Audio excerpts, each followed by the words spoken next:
Carmilla. Chapter 2. A Guest. I am now going to tell you something so strange that it will require all your faith in my veracity to believe my story.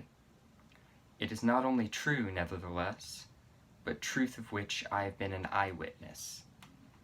It was a sweet summer evening, and my father asked me, as he sometimes did, to take a little ramble with him along the beautiful forest vista which I have mentioned as lying in front of the Schloss. General Spielsdorf cannot come to us so soon as I had hoped, said my father, as we pursued our walk.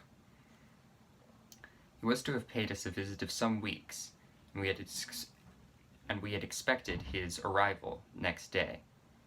He was to have brought with him a young lady, his niece and ward, Mademoiselle Rheinfeldt, whom I had never seen, but whom I had heard described as a very charming girl, and in whose society I had promised myself very many happy days. I was more disappointed than a young lady living in town, or a bustling neighborhood, can possibly imagine. This visit and the new acquaintance it promised had furnished my daydream for many weeks. "And how soon does he come?" I asked. "Not till autumn. Not for 2 months, I dare say," he answered. "And I'm very glad now, dear, that you never knew Mademoiselle Rheinfeldt." "And why?" I asked, both mortified and curious. "Because the poor lady is dead," he replied. "I quite forgot I had not told you, but you were not in the room when I received the General's letter this evening." I was very much shocked. General Spielsdorf had mentioned in his first letter, 6 or 7 weeks before, that she was not so well as he would wish her, but there was nothing to suggest the remotest suspicion of danger. "Here is the General's letter," he said, handing it to me. "I am afraid he is in great affliction. The letter appears to me to have been written very nearly in distraction." We sat down on a rude bench under a group of magnificent lime trees. The sun was setting with all its melancholy splendor behind the sylvan horizon, and the stream that flows beside our home and passes under the steep old bridge I have mentioned wound through many a group of noble trees almost at our feet, reflecting in its current the fading crimson of the sky. General Spielsdorf's letter was so extraordinary, so vehement, and in some places so self-contradictory that I read it twice over, the second time aloud to my father, and I was still unable to account for it, except by supposing that grief had unsettled his mind. It said, "I have lost my darling daughter, for as such I loved her. During the last days of dear Bertha's illness, I was not able to write to you. Before then, I had no idea of her danger. I have lost her, and now learn all too late. She died in the peace of innocence, and in the glorious hope of a blessed futurity. The Fiend, who betrayed our infatuated hospitality, has done it all. I thought I was receiving into my house innocence, gaiety, a charming companion for my lost Bertha. Heavens, what a fool I have been! I thank God my child died without a suspicion of the cause of her sufferings. She is gone without so much as conjecturing the nature of her illness and the accursed passion of the agent of all this misery. I devote my remaining days to tracking and extinguishing a monster. I am told I may hope to accomplish my righteous and merciful purpose. At present there is scarcely a gleam of light to guide me. I curse my conceited incredulity, my despicable affectation of superiority, my blindness, my obstinacy. All too late. I cannot write or talk collectedly now. I am distracted. So soon as I shall have a little recovered, I mean to devote myself for a time to inquiry, which may possibly lead me as far as Vienna. Sometime in the autumn, 2 months hence, or earlier if I live, I will see you. That is, if you permit me. I will then tell you all that I scarce dare put upon paper now. Farewell. Pray for me. dear friend." And these terms ended this strange letter. Though I had never seen Bertha Reinfeldt, my eyes filled with tears at the sudden intelligence. I was startled as well as profoundly disappointed. The sun had now set, and it was twilight by the time I had returned the General's letter to my father. It was a soft, clear evening, and we loitered, speculating upon the possible meanings of the violent and incoherent sentences which I had just been reading. We had nearly a mile to walk before reaching the road that passes the Schloss in front, and by that time the moon was shining brilliantly. At the drawbridge we met Madame Perdon and Mademoiselle de La Fontaine, who had come out without their bonnets to enjoy the exquisite moonlight. We heard their voices gabbling in animated dialogue as we approached. We joined them at the drawbridge and turned about to admire with them the beautiful scene. The glade through which we had just walked lay before us. At our left the narrow road wound away under clumps of lordly trees, and was lost to sight amid the thickening forest. At the right the same road crosses the steep and picturesque bridge, near which stands a ruined tower, which once guarded that pass, and beyond the bridge an abrupt eminence rises, covered with trees and showing in the shadow some grey ivy-clustered rocks. Over the sward and low grounds, a thin film of mist was stealing, like smoke, marking the distances with a transparent veil, and here and there we could see the river faintly flashing in the moonlight. No softer, sweeter scene could be imagined. The news I had just heard made it melancholy, but nothing could disturb its character of profound serenity and the enchanted glory and vagueness of the prospect. My father, who enjoyed the picturesque, and I stood looking in silence over the expanse beneath us. The two good governesses, standing a little way behind us, discoursed upon the scene, and were eloquent upon the moon. Madame Perdon was fat, middle-aged, and romantic, and talked inside poetically. Mademoiselle de La Fontaine, in right of her father, who was a German, assumed to be psychological, metaphysical, and something of a mystic, now declared that when the moon shone with a light so intense, it was well known that it indicated a special spiritual activity. The effect of the full moon in such a state of brilliancy was manifold. It acted on dreams, it acted on lunacy, it acted on nervous people. It had marvelous physical influences connected with life. Mademoiselle related that her cousin, who was mate of a merchant ship, having taken a nap on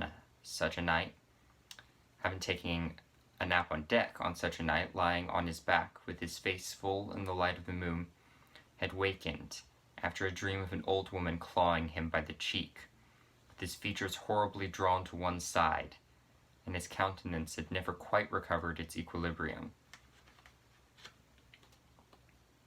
"The moon, this night," she said, "is full of odyllic and magnetic influence. And see, when you look behind you at the front of the Schloss, how all its windows flash and twinkle with that silvery splendor, as if unseen hands had lighted up the rooms to receive fairy guests. There are indolent states of the spirits in which, indisposed to talk ourselves, the talk of others is pleasant to our listless ears, and I gazed on, pleased with the tinkle of the ladies' conversation.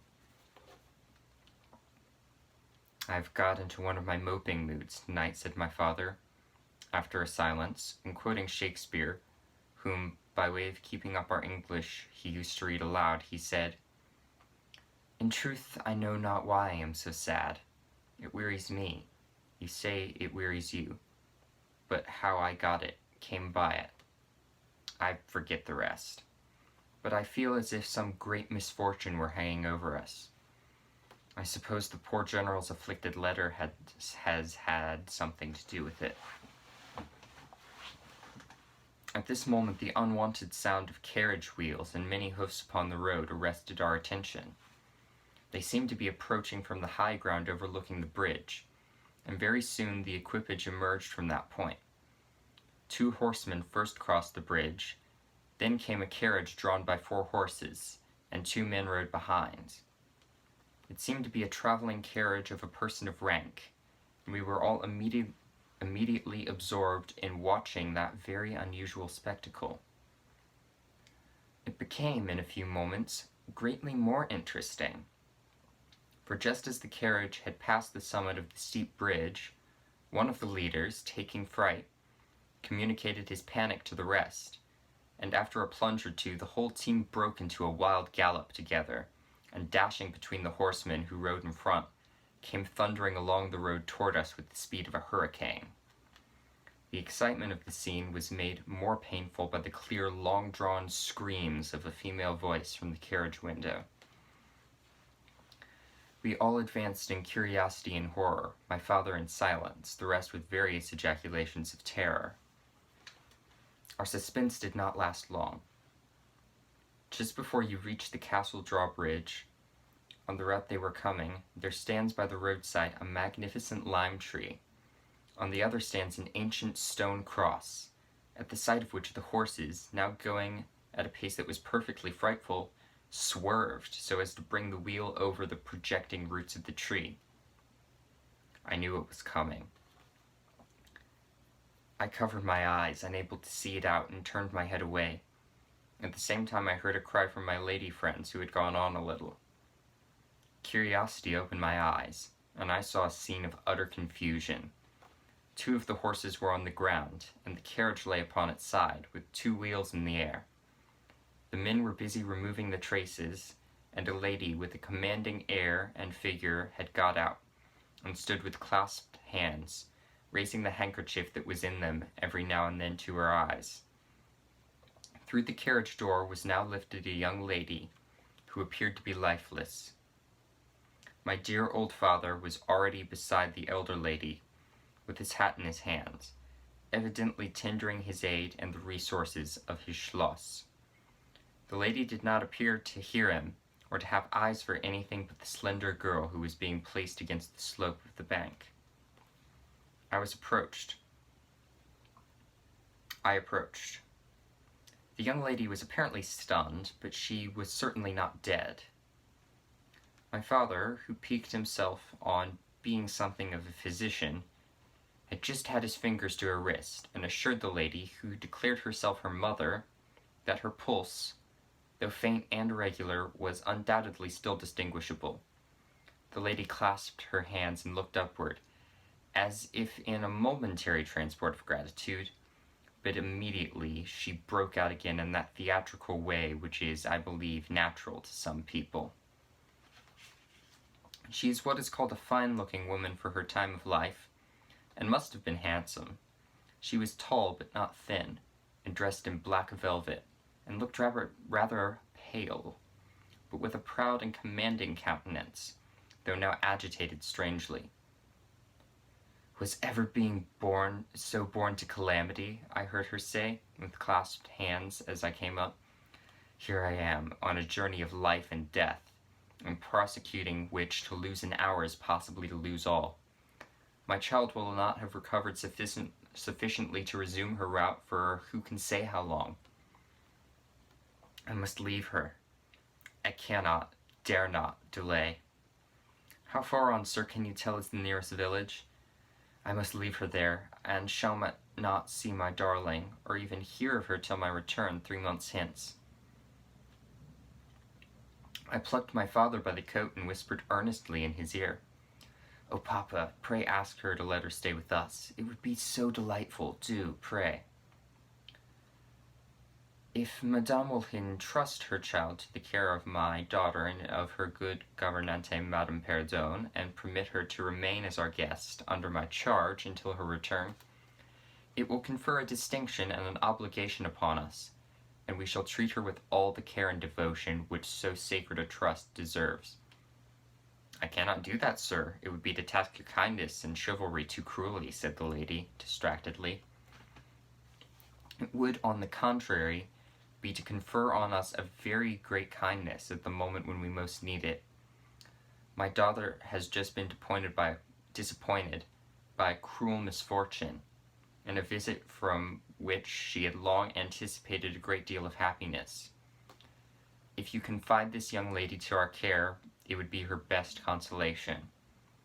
The nearest village on your route is distant, and affords no such inn as you think of placing your daughter at. You cannot allow her to continue her journey for any considerable distance without danger. If, as you say, you cannot suspend your journey, you must part with her tonight, and nowhere could you do so with more honest assurances of care and tenderness than here. There was something in this lady's air and appearance so distinguished and even imposing, and in her manner so engaging as to impress one, quite apart from the dignity of her equipage, with a conviction that she was a person of consequence. By this time the carriage was replaced in its upright position, and the horses quite tractable in the traces again. The lady threw on her daughter a glance which I fancied was not quite so affectionate as one might have anticipated from the beginning of the scene.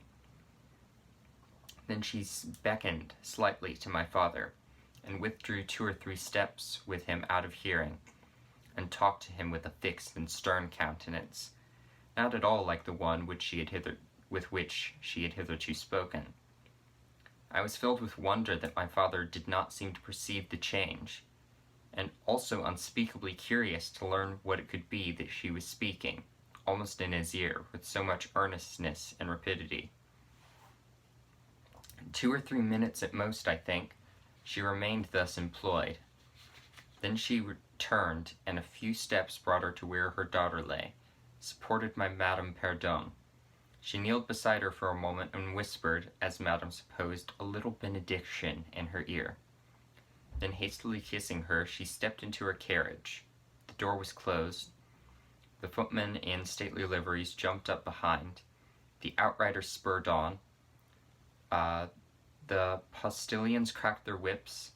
The horses plunged and broke suddenly into a furious canter that threatened soon to become a gallop, and the carriage whirled away, followed at the same rapid pace by 2 horsemen in the rear.